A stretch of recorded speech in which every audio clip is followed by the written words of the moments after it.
श्री स्वामी समर्थ. नमस्कार मित्रांनो. मासिक पाळीच्या काळात कोणती कामे करू नयेत?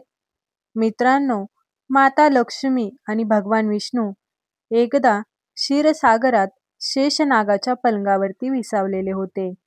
तेव्हा लक्ष्मीने भगवान विष्णूंना विचारले, हे परमेश्वर, आज माझ्या मनात एक शंका निर्माण होत आहे.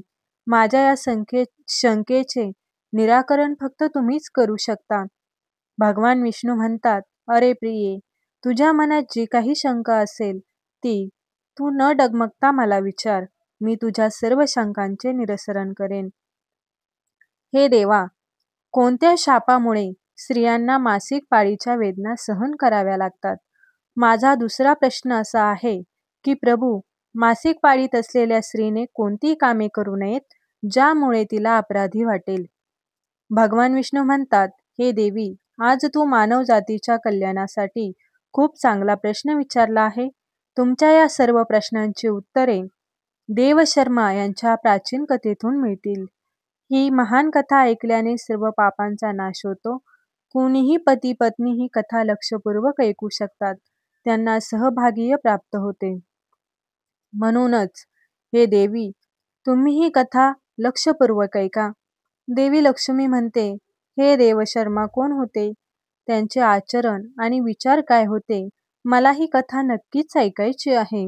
कृपया ही कथा मला सांगा. मी ती नक्कीच लक्षपूर्वक ऐकेन. भगवान विष्णू म्हणतात, हे देवी, प्राचीन काळाची गोष्ट आहे. मध्य प्रदेशात एक अतिशय सुंदर नगर होते. त्या नगरात देवशर्मा नावाचा ब्राह्मण राहत होता. देवशर्मा यांना सर्व धर्मग्रंथ आणि वेदांचे ज्ञान होते. तो अत्यंत हुशार, प्रतिभावान आणि धार्मिक कार्य करण्यास सदैव तयार असे. सर्व जातीचे लोक त्यांना खूप मान देत असत. तो रोज यज्ञाने सायंकाळची पूजा करीत असे. त्याला प्राणी, पुत्र, मित्र, नातेवाईक आणि संपत्ती यांचे आशीर्वाद मिळाले होते. देवशर्मा यांच्या पत्नीचे नाव भगना असे होते. ती एक महान चारित्र्यवान स्त्री होती. श्री सद्गुरू होती. एके दिवशी देवशर्मांना त्यांच्या घरी सत्यनारायणाची पूजा आयोजित केली होती आणि सर्व ब्राह्मणांना वैयक्तिकरित्या आमंत्रण दिले. त्यांनी तेथे राहणाऱ्या सर्व लोकांना पूजा आणि भोजनासाठी बोलवले. त्यानंतर पूजेच्या दिवशी सर्व ब्राह्मण त्यांच्या घरी आले. देवशर्मा यांनी सर्व ब्राह्मणांची विधीपूर्वक पूजा करून त्यांचा सन्मान केला. मग त्यांनी सर्व ब्राह्मणांना घरात बोलावून सुंदर आसनावर बसवले आणि मिठाई दिली. ब्राह्मणांना भोजन दिल्यावर त्यांनी भगवंताचे स्मरण केले आणि सर्वांना वस्त्र इत्यादी दान करून निरोप दिला. त्या सर्व ब्राह्मणांनी देवशर्मांना आशीर्वाद दिला आणि तेथून निघून गेले. त्यानंतर त्यांनी आपले कुटुंब आणि मित्र यांनी अनेक दिवस भुकलेल्या लोकांना जेवण दिले. अशा रीतीने सगळ्यांना जेवण करून पूजा आटपून जेव्हा ब्राह्मण आपल्या घराच्या दारासमोर उभा राहिला, तेव्हा त्याला एक कुत्री दिसली आणि एक बैल आपल्या घरासमोर काहीतरी बोलत आहे. तेव्हा त्या ब्राह्मणाने कुत्री आणि बैलाची संपूर्ण कहाणी ऐकली. तेव्हा त्याला खूप आश्चर्य वाटले. ती कुत्री आणि बैल त्याचे आईवडील होते, जे मागील जन्माच्या पापामुळे या जन्मात कुत्री आणि बैल बनले होते. मग तो ब्राह्मण मनात विचार करू लागला, हे दोघे खरे तर माझे आईवडील आहेत, जे प्राण्यांच्या रूपात माझ्या घरी आले आहे. या दोघांना कोणत्याच कारणास्तव अशा सजीवांचे शरीर मिळाले. आता त्यांच्या उद्धारासाठी मी काय करू शकतो, असा विचार करून ब्राह्मणाला रात्रभर झोप लागली नाही आणि तो रात्रभर देवाचा विचार करू लागला. त्यांनी स्वतःच्या पालकांचा विचार केला. मग त्याला आठवले की मोक्षाचा उपाय फक्त वशिष्ठ ऋषी सांगू शकतात. म्हणूनच सकाळ होताच देवशर्मा स्नान इत्यादी कामे उरकून वशिष्ठ ऋषींच्या आश्रमात पोहोचले. आश्रमात येताच वशिष्ठ ऋषींनी देवशर्मा यांचे स्वागत केले. वशिष्ठ ऋषी म्हणू लागले, हे श्रेष्ठ ब्राह्मण, तू आज आमच्या आश्रमात का आला आहेस? तू उदास दिसत आहेस. तुझ्या दुःखाचे कारण काय आहे मला सांग. देवशर्मा म्हणतात, हे मुनीश्वर, मी तुम्हाला नमस्कार करतो. तुमच्या दर्शनाने आज माझा जन्म सार्थकी झाला, धन्य झाला, सफल झाला. हे मुनीश्वर, आज मी तुमच्याकडे एक शंका घेऊन आलो आहे. कृपया फक्त तुम्हीच मला या दुःखातून बाहेर काढू शकता. मी अत्यंत दुःखी आहे आणि अशक्त झालो आहे. वसिष्ठजी म्हणतात, हे ब्राह्मण, तू दुःखी होऊ नकोस. तुझ्या मनात कोणतीही शंका असली तरी ती न डगमगता मला विचार.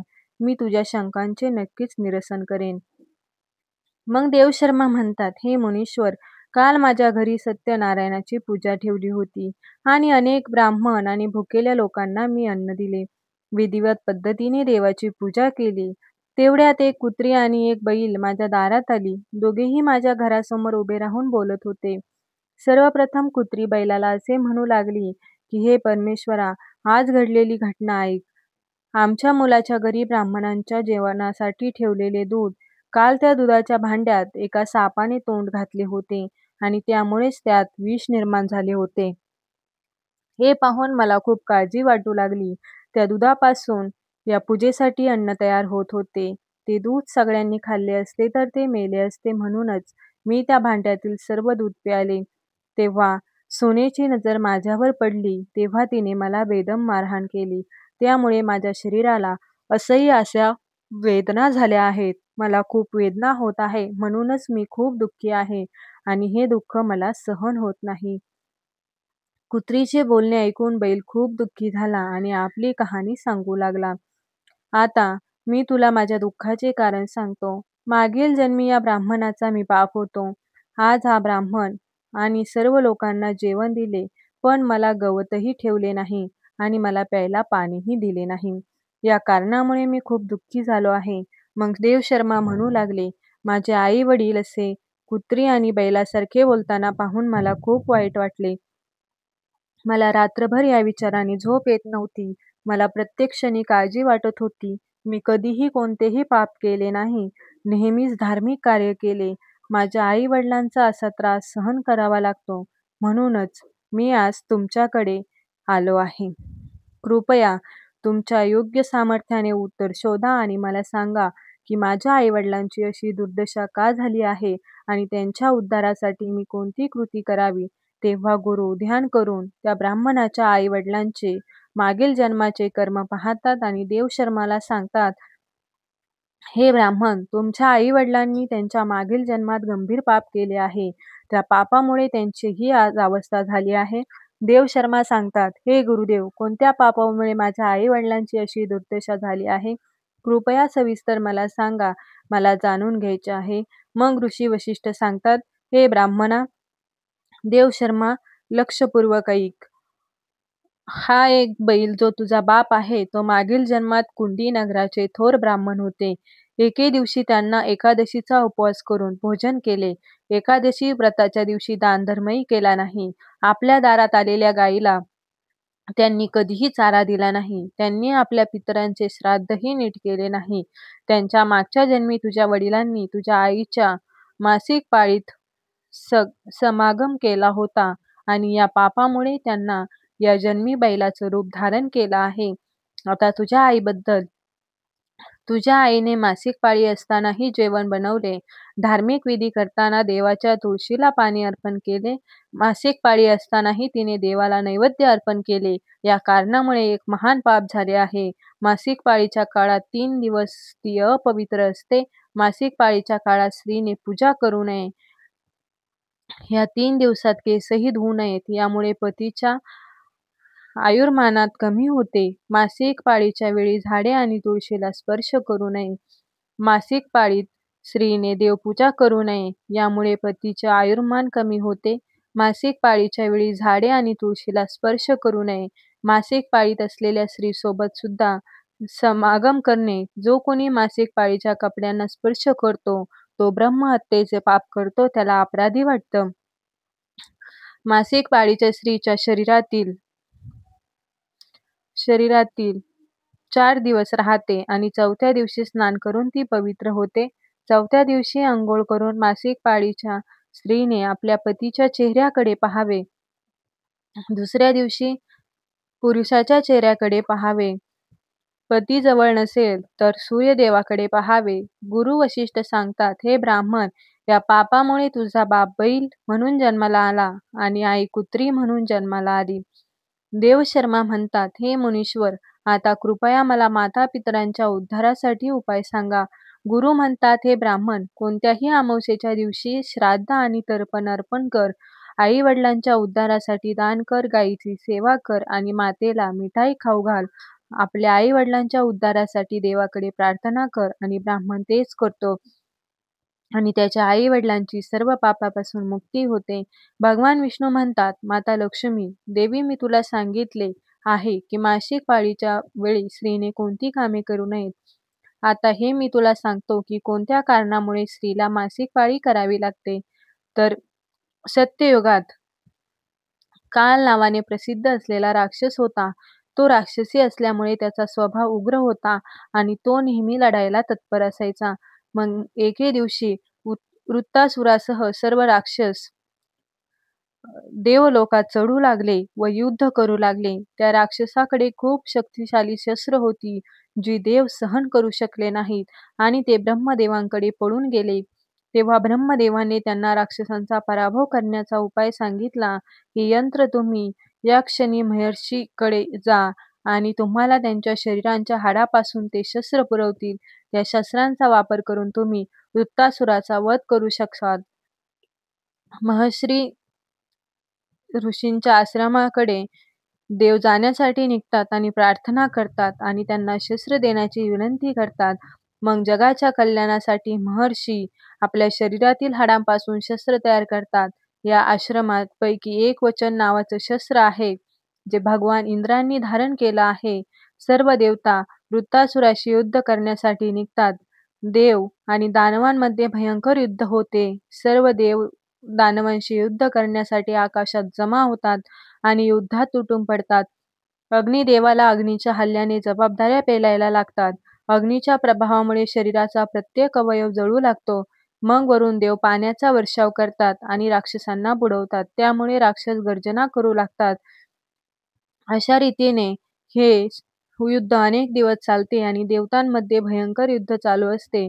तेव्हा देव राजेंद्र आणि वृत्तासुरा समोरासमोर येतात आणि दोघांमध्ये युद्ध होते आणि त्यानंतर देवराज इंद्र आपल्या वज्राच्या जोरावर वृत्तासुराचा वध करतो.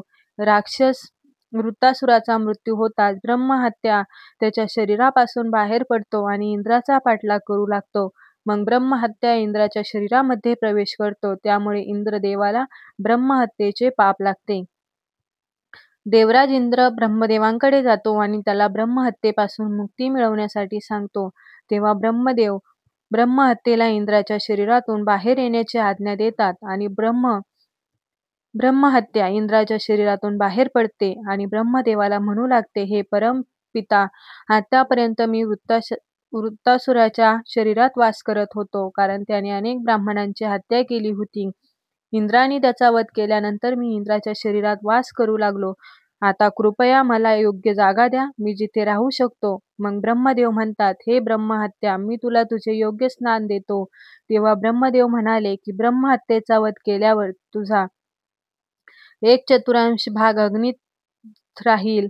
तो अग्नीला यज्ञ करीत नाही. तुम्ही त्याच्या शरीरात प्रवेश करा. तुमच्या शरीराचा दुसरा भाग पाण्याखाली राहील, जो पाण्यात थुंकतो, मूत्र किंवा विष्ठा करतो. तुम्ही त्याच्या शरीरात प्रवेश करा.